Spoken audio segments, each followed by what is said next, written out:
రవితేజ గారి ఇరుముడి మూవీ ఎలా ఉందో చెప్పే ముందు మీకు విషయం చెప్పాలి. మా ఇంట్లో ఇంకా ఎవరు సినిమా చూడలేదు, కానీ పొద్దున మా నాన్నగారు నాతో మాట్లాడుతున్నారు, ఈ సినిమాలో ఈ సీన్ ఇలా జరుగుద్దంట కదరా అన్నారు. మా నాన్నగారు చెప్పింది ఒక స్పాయిలర్, అది వినగానే మీకు ఎవరు చెప్పారడి అని అడిగాను. టీవీలో ఎవరో ఒక ఆవిడ రివ్యూ ఇస్తూ చెప్పింది అని చెప్పారు. అదే విధంగా నేను ఈ రోజు మార్నింగ్ ఇన్స్టాగ్రామ్ స్క్రోల్ చేస్తున్నప్పుడు కూడా చాలా మీమ్ పేజెస్ స్పాయిలర్స్తో పోస్టులు వేశారు. చాలా కోపం వస్తుంది, చిరాకు వస్తుంది. సినిమాని చూడడం, ఆ థ్రిల్ అనుభవించడం మనకు మాత్రం ఉంటే సరిపోద్దా? కొత్తగా చూసే వాళ్ళకి ఉండద్దా? సినిమాలో ఇలా స్పాయిలర్స్ చెప్పేసి ఇన్స్టా పేజెస్ని మీరు ఎందుకు సపోర్ట్ చేస్తారో నాకు తెలియదు.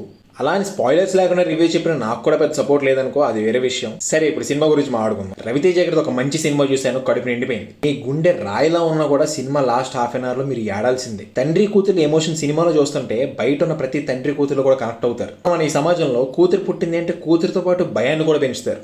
పెంచాల్సిన భయాన్ని కాదు, ధైర్యాన్ని. సినిమా చాలా బాగుంది, చాలా బాగా నచ్చింది. నేను చెప్పే మాటలు మీకు నమ్మకం లేకపోతే వెళ్ళి బుక్ మై షోలో కానీ డిస్ట్రిక్ట్లో కానీ చూడండి, టికెట్లు దొరకట్లేదు, హౌస్ఫుల్. 2 days నుంచి అందరూ బాగుందన్న సినిమాకి నేను రివ్యూ ఇవ్వడం ఏంటని మీరు ఆలోచించవచ్చు. అట్లీస్ట్ ఈ సినిమా చూసిన తర్వాత నా నోట్లోంచి వచ్చే కొన్ని పాయింట్స్ కొంతమంది చెవుల్లోకి వెళ్ళి వాళ్ళైనా మారతారనే ఉద్దేశంతో ఈ వీడియో చేశాను. ఇలాంటి సినిమాలు ఇంకా రావాలి, ఇలాంటివి వస్తే టీఎఫ్ఐ బాగుంటుంది, టీఎఫ్ఐ ఆడియన్స్ కూడా బాగుంటారు.